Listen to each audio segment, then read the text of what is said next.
The newspapers and television news reporters developed a cottage industry in stories about Gotti, chronicling his every public move and speculating on all of the crimes he and his crime family were involved in. His nightlife, including Manhattan forays from his home in Howard Beach, Queens, to night spots like the Noya and Club A, made for sensational film clips, even if Gotti said nothing of substance. And don't forget his clothing. From wide-collar, patterned shirts and tight trousers that made him look like a refugee from the film Saturday Night Fever, Gotti graduated to a better style of high-priced couture, as he needed to keep up appearances for what he called my public. He even took to daily haircuts and trims at his favorite social club, the Bergen Hunt and Fish in Ozone Park, where a barber chair had been installed. Gotti relished the gangster life, and by doing away with Castellano and becoming a boss, he had risen to the top of his world. He clearly reveled in the trappings of his status, and as boss made millions in tribute and other payments from the crime family rackets in the construction and garment industries, as well as labor racketeering.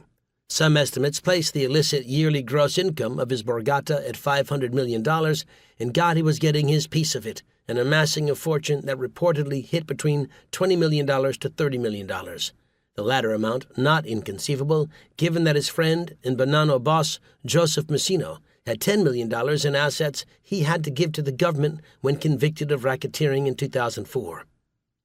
Gotti once predicted that if he was able to have a good run as boss, that the crime family and La Cosa Nostra would be around for 100 years. But his glorious mob century lasted only about 7 years. The gravy train essentially began to sputter in 1992, when Gotti and his underboss, Frank Locascio, were convicted in stunningly rapid fashion on federal racketeering charges, which happened to include the murder of Castellano, as well as complicity in several other homicides. Gotti died in June 2002 while serving a life sentence in a federal prison. Gotti's undoing was mainly brought about by the testimony of his former close associate, Sammy the Bull Gravano, who did double duty at various times as his underboss and consigliere. Gravano was one of the crime family leaders arrested with Gotti in the massive December 11, 1990 roundup, which nabbed Locascio as well as Thomas Gambino, the scion of the crime family.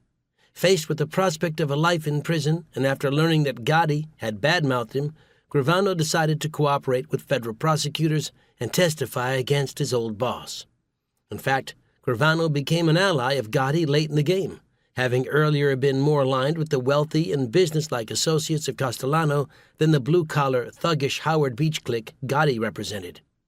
While most of Gotti's crew from Queens kept the faith and never turned on him, Gravano turned out to be a devastating witness against him.